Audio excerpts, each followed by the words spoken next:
विद्यार्थी मित्रों,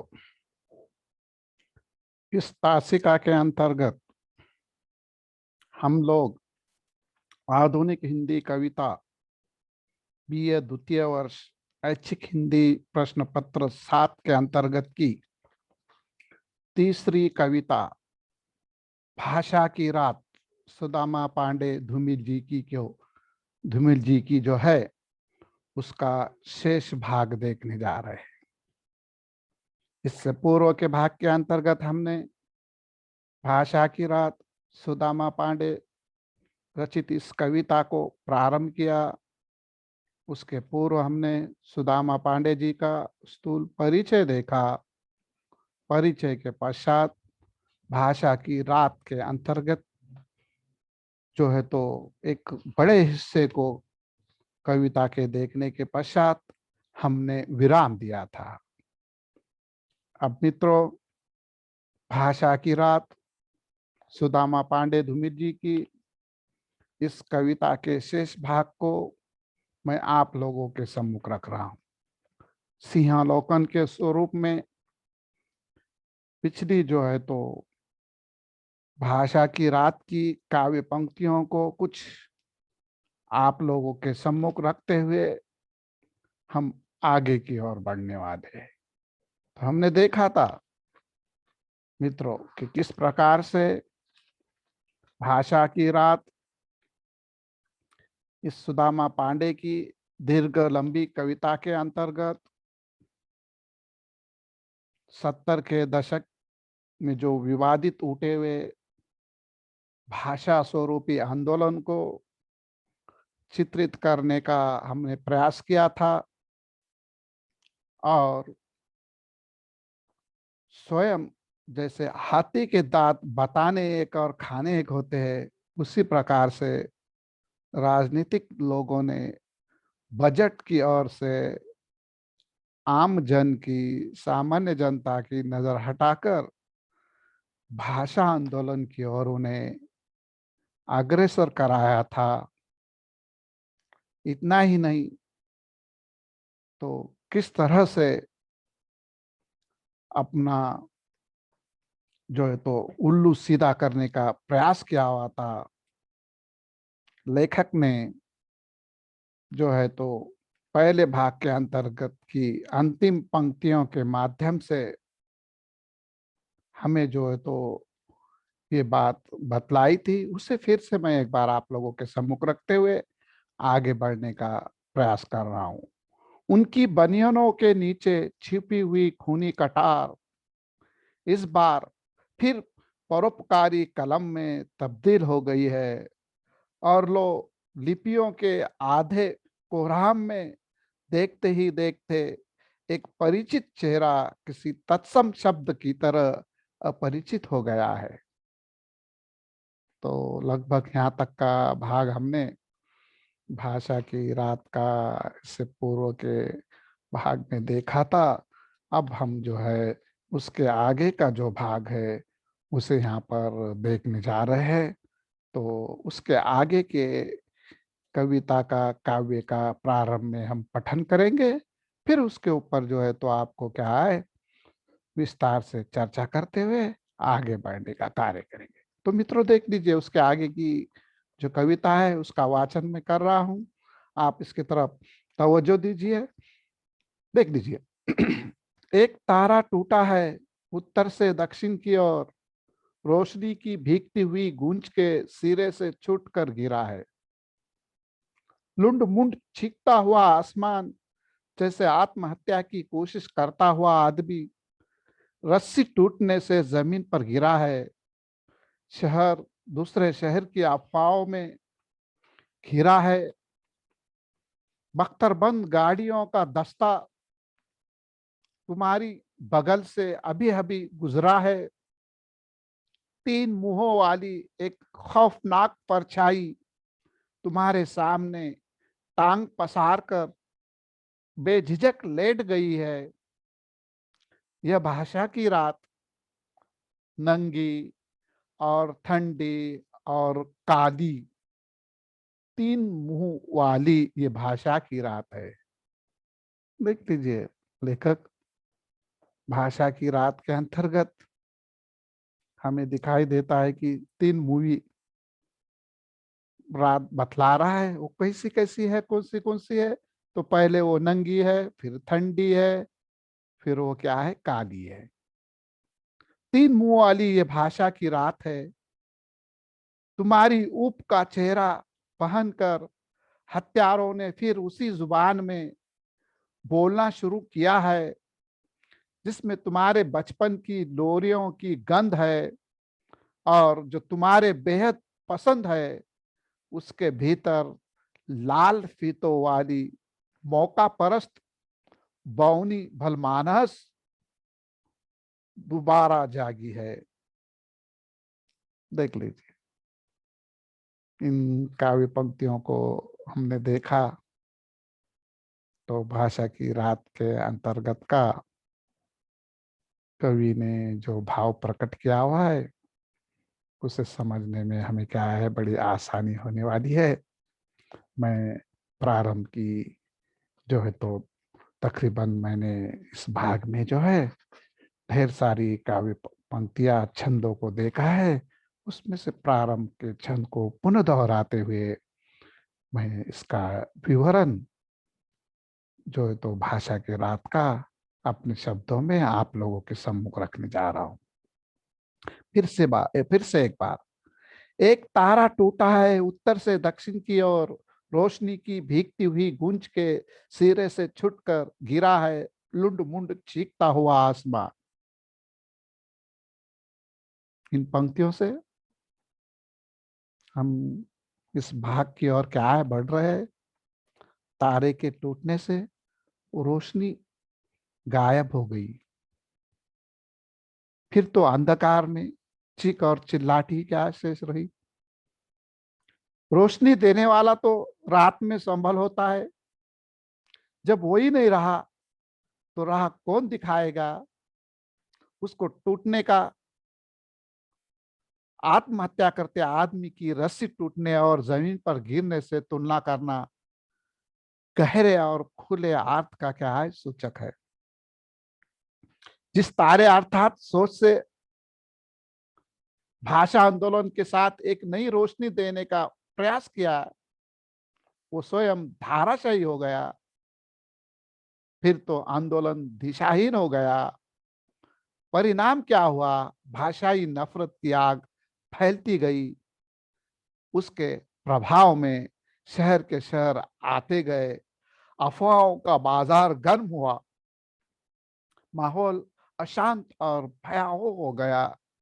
लोग जो है तो भयभीत हो गए।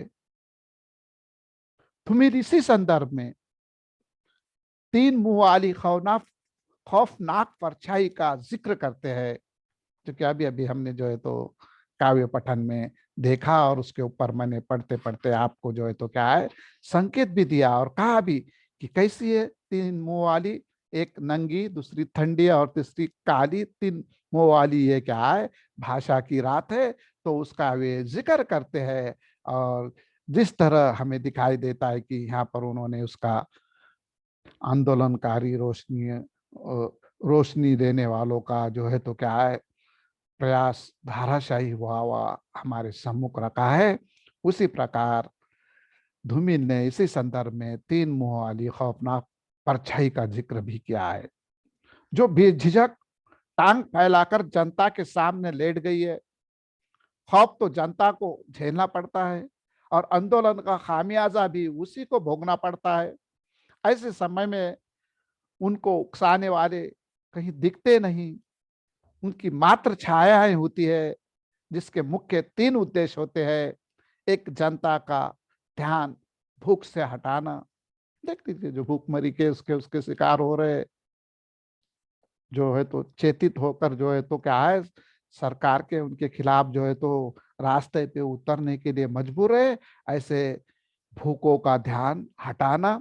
दूसरा, जनता को उग्र बनाकर उसे कवच बनाना। और इनको जो है तो दूसरे भाषाई या दूसरे मजहबी या दूसरे धार्मिक सामाजिक जो है तो मसाइल में इसमें उसमें उकसाकर उसे जो है तो क्या है, हमें दिखाई देता है कि सहानुभूति प्राप्त कर उसका कवच, उसकी ढाल बनाना। और तीसरा अपने स्वार्थ साधना, अपना उल्लू सीधा करना। अपने स्वार्थ सिद्धि के लिए ये लोग जो है तो क्या है, प्राय इस प्रकार की जो है तो क्या है, कार्य प्रणाली को अपनाते हैं। भाषा की नंगी, ठंडी और काली रात ही तीन मुंह वाली है। इसके विशेषण नंगी, ठंडी और काली भी उसे नंगेपन, ठंडेपन तथा अंधेपन का संकेत देते हैं। देख लीजिए, बहुत सारे लोग जो है हमें दिखाई देता है कार्यकर्ता, अंधभक्त जो है, पता नहीं उनके ऊपर राजनीति का ऐसा कौन सा नशा छाया हुआ रहता। कोई भी चुनकर आया, कोई कुछ भी हुआ तो इन्हें कुछ मिलने वाला नहीं होता, है ना। इलेक्शन चुनकर आने वाले चुनकर आते हैं, कुर्सी प्राप्त करने वाले कुर्सी प्राप्त करते हैं, मिनिस्ट्री प्राप्त करने वाले मिनिस्ट्री प्राप्त करते हैं, राज करने वाले राज करते हैं। लेकिन कुछ लोग जो है नंगे और सबके अंगे जो होते हैं, उन पर ये जुनून, ये जो नंगापन जो सवार हुआ रहता है, और वो क्या है, अंधे बनकर उनके कहने के हिसाब से क्या है, हमें दिखाई देता है कि कार्य करते हैं। ये नंगापन है, ये ठंडेपन है, और ये क्या है, अंधेपन है। अंधभक्त भी है, नंगे भी है और ठंडे भी है। हमने देखा, आपने महसूस किया होगा तो अभी दिल्ली में जो दंगाई या दंगा वगैरह हुआ, जिस समय ट्रम्प साहब आए हुए थे, किस प्रकार से कुछ कुछ लोग जो है तो क्या है, अपनी जो है तो नंगापन का या अंधेपन का जो है तो क्या है उदाहरण दे रहे थे, जिससे सब कुछ बनावटी और स्वार्थ प्रेरित होता है। जिन्होंने आंदोलन को हथियार बनाया, वो फिर उसी भाषा का प्रयोग करना आरंभ करते हैं, जिसे वे अपनी मातृभाषा कहते हैं। कवि का संकेत यहाँ अंग्रेज के उन पक्षधरता की ओर है, जिन्होंने अपने स्वार्थ के लिए आंदोलन को गलत मोड़ दे दिया और एक मातृभाषा को दूसरे के विरुद्ध क्या है खड़ा कर दिया। और वही भाव यहाँ पर जो है तो क्या है, हमें देखने के लिए मिलता है। और देख लीजिए वो किस प्रकार से अपनी जो है तो कुछ काव्य पंक्तियों के माध्यम से उसे प्रकट करने का प्रयास करते हैं। उनके भीतर लाल फीतों वाली मौका प्रस्त बौनी भल मानस दोबारा क्या है जागी है। मौका प्रस्त पक्ष धरता और अंग्रेज की स्वार्थ नीति को लेकर चलने वाले फूट डालो और राज करो का यहाँ पर उन्होंने जो है तो क्या है सही सही प्रयोग 70 की दशक में भी हमें उसी अंग्रेजी चाल चलकर जनता को या भाषा को, एक मातृभाषा को दूसरे मातृभाषा के सामने ला कर क्या है खड़ा करने का कार्य किया हुआ है।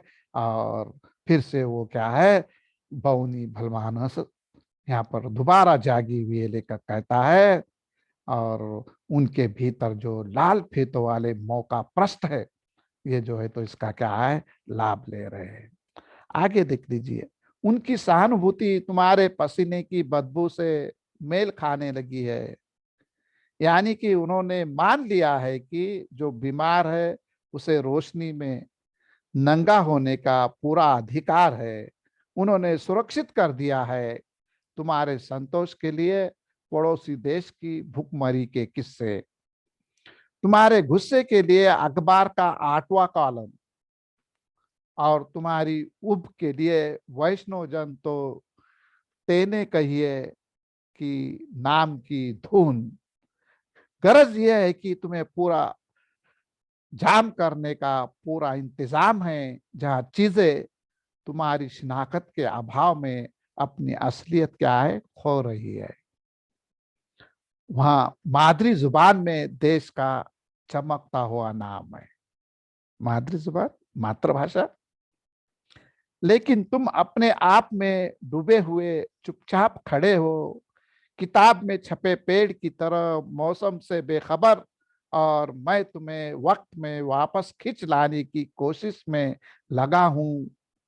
नहीं, मुझे इस तरह डबडबाई हुई आंखों से मत घूरो, मैं तुम्हारे ही कुनबे का आदमी हूँ, शरीफ हूँ, सगा हूँ। फिलहाल तुम्हें गलत जगह डालने का मेरा कोई इरादा नहीं है, मगर साथ ही यह भी साफ कर दूं कि मेरा सास राशन कार्ड में लिखे एक फालतू नाम की दलील से ज्यादा नहीं है। देख लीजिए लेखक ने किस तरह अपने कविता के माध्यम से हमें यहाँ पर जो है जनता की ऊब का फायदा उठाने वाले ऐसे आंदोलनकर्ता, उससे पीड़ित उससे पीड़ित उससे पीड़ित लोगों का, पड़ोसियों का, भूखमरी का झूठा किस्सा सुनाकर उनके गुस्से को अखबार के 8वें कॉलम में छापने का प्रयास किया है और उसकी ऊप को वैष्णव जन तो तेने कहिए जो पराई पीर जाने रे का गीत सुनाकर उसे सही लड़ाई यानी भूख के विरुद्ध लड़ने से क्या है रोका है। जनता की शिनाख्त के अभाव में चीजों की असलियत गायब हो गई है और उसकी मातृभाषा में देश के नाम चमकाने का क्या है प्रयास हो रहा है। जनता उसे अपना मानकर उस पर विश्वास करती है। आंदोलन के दौरान कुछ ऐसे तत्व उभर कर सामने आते हैं जो शांति के समय अपनी खोई हुई छिपे रहते हैं, है ना, अपनी खो में या गुफाओं में, अपने घोंसलों में, अपने घरों में, खो में क्या है छुपे रहते हैं। व्यवस्था ऐसे लोगों को पाल कर रखती है ताकि अवसर आने पर यह सही को गलत दिशा की ओर मोड़ सके। इसे कभी व्यवस्था की खो में छुपे बूढ़े और रक्त लोलुप मशालची कहता है। देख लीजिए हमने इससे पूर्व कुछ पंक्तियां यहाँ पर देखी है और वो जो शेष पंक्तियां रही भी है उसको मैं यहाँ पर आप लोगों के सामने बखान कर रहा हूँ। हाँ, मैं भी भयभीत हूँ व्यवस्था की खो में। एक तरफ बूढ़े और रक्तलोलुप मशालची घूम रहे, इतिहास की ताजगी बनाए रखने के लिए नौजवान और सफल मौत की टोह में उसे हमारी तलाश है। उन्होंने जलते हुए आदमी को झंडे की तरह उठा लिया है और उसे हमारे चेहरों पर गाड़ना चाहता है। उन्हें हमारी तलाश है, जमीन की जली हुई झील पर खड़ा रोशनी सूंघने वाले जासूस कुत्तों का खतरनाक झुंड उनके इशारों का इंतजार कर रहा है। हर तरफ जागते रहो के करिश्मे गश्त कर रहे हैं। कल तक मुंह में जीभ डालकर बोलने वाला प्यारा पड़ोसी आज देसी दांतों की दोस्ती से डर रहा है। ये भाषा की रात है। चीजें या तो झुक रही है या पीछे हट रही है। भाषा और भाषा के बीच की दरार में उत्तर और दक्षिण की तरफ फन पटकाता हुआ एक दुमुहा विषधर रेंग रहा है। रोजी के नाम पर, रोटी के नाम पर जगह जगह जहर फेंक रहा है। और और वो देखो प्रांतियों का चेहरा लगाए हुए कोई घुसपैठिया है। और वो देखो वहां वे तैश भरे चेहरे, वे मेरे देश में हम उम्र नौजवान जिनकी आंखों में रोजगार दफ्तर की नोन छई ईट की अक्स झिलमिला रही है। वे मेरे दोस्त किसी तेजी से तोड़ना चाहते हैं भाषा का भ्रम, लेकिन रेल का डिब्बा टूट रहा है। वे हाफती हुई जंगली नदी के दहाने पर पहुंच गए हैं। गुफा और शहर अपनी भूल चूक का अता पता पूछने वाला शहर बहुत पीछे छूट रहा है। दूर, बहुत दूर, जहां आसमान अपने बौने हाथों से हिंदुस्तान की जमीन को नंगा कर रहा है। एक विद्रोही मुद्रा वाला अवैतनिक दुभाषिक खिलखिला रहा है। और वो देखो, वो निहाल तोंदिया कैसा मग्न उचर उचर हंस रहा है। इतना ही नहीं, आगे देखे तो आपको पता चलता है कि भाड़े की भीड़ के अंध जुनून पर उसे कतई एतराज नहीं है। उसका कहना है कि लाभ और शुभ के बीच सिंदूर तो है मगर लाज नहीं है। ये हमारी अवहेलना, ये सारा जोश, ये सारी ऊब, यह सारा रोष उसके लिए केवल तमाशा है।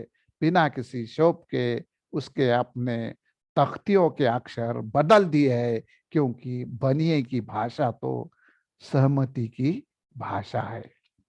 देख लीजिए विद्यार्थी मित्रों, बनिए की भाषा जो है तो क्या है, किस प्रकार हमें दिखाई देता है कि वो क्या है, सहमति की भाषा है। और बनिया सिर्फ अपना स्वार्थ, अपना जो है तो क्या है, फायदा ही देखता है, उससे दूसरा कुछ दिखता नहीं। चाहे कोई लड़ो मरो झगड़ो करो, वो सब हंसते हुए उन्हें देखता है। जनता उसे अपना मानकर उस पर चाहे विश्वास करे न करे, शांति के समय खो में छुपे हुए रहने वाले लोग आकर किस प्रकार से हरकत करते हैं। इतना ही नहीं मित्रों, भय और खौफ का माहौल बनाकर भाषा के उजले आंदोलन को रात में बदलने का कार्य करने वाली इस व्यवस्था का कवि जो है तो क्या है, उसकी ओर बखूबी संकेत करता है। भाषाई आंदोलन में एक भाषाभाषी दूसरे भाषाभाषी मित्र से भयभीत कर दिए गए हैं। भाषा की इन्हीं लड़ाई ने उत्तर और दक्षिण के बीच क्या है, दरार चौड़ी कर दी है। इस दरार में दो मुहा सांप रेंग रहा है तथा रोजी रोटी के नाम पर जहर उगल रहा है। इसी के चलते प्रांतीय भी घुसपैठियों की तरह कार्य कर रहे हैं। भाषा की या भाषा का भ्रम टूटने की बजाय रेल के डिब्बे क्या है, तोड़े जा रहे हैं। इस अविश्वास भरे माहौल में शहर तो बहुत पीछे छूट गया। लोग पाषाण युग में पहुंच गए, जंगली बन गए। देश के इस नंगेपन पर विदेशी मुद्रा वाले अवैतनिक दुभाषी क्या है, हंस रहे हैं, मजाक उड़ा रहे हैं, क्योंकि हमारी विघटनकारी नीति सफल हो रही है। फूट डालो और राज करो की मानो क्या है, ये नीति सफल हो रही है। बड़े तोंद वाला बनिया तो उचर उचर हंस रहा है, उसे भाड़े के अंधे जुनून का पता है, इससे उसे कोई एतराज नहीं है। वो सारे रोष जोश और उप को केवल तमाशा समझता है। इसीलिए उसने अपने नाम पट्टे बदल दिए। अपनी जो है तो दुकान के नाम पट जो है वो भी क्या है, बदल दिए है। बनिए की भाषा सहमति की भाषा होती है। उसे तो अपना हित साधना है, चाहे देश डूबे, चाहे लोग उबे, चाहे कोई चिंता नहीं। उसे तो अपने स्वास्थ्य की चिंता है कि वो ठीक रहे। उसका काम ही निर्लज्जता पूर्वक पैसा कमाना है। तो विद्यार्थी मित्रों, मुझे ऐसा लगता है कि इस जो है तो तासिका के अंतर्गत मैंने आप लोगों के सामने लगभग इस भाषा की रात कविता का जो है तो 75% हिस्सा जो है तो क्या है, पूर्ण किया हुआ है। और उसके बाद का जो थोड़ा सा हिस्सा शेष रहा हुआ है, और फिर से अंतिम तासिका के अंतर्गत मैं इस कविता का सार या इस कविता का सिंहावलोकन करते हुए आप लोगों के सम्मुख जो है तो क्या है, इसे रखने का प्रयास करूंगा। तब तक के लिए धन्यवाद।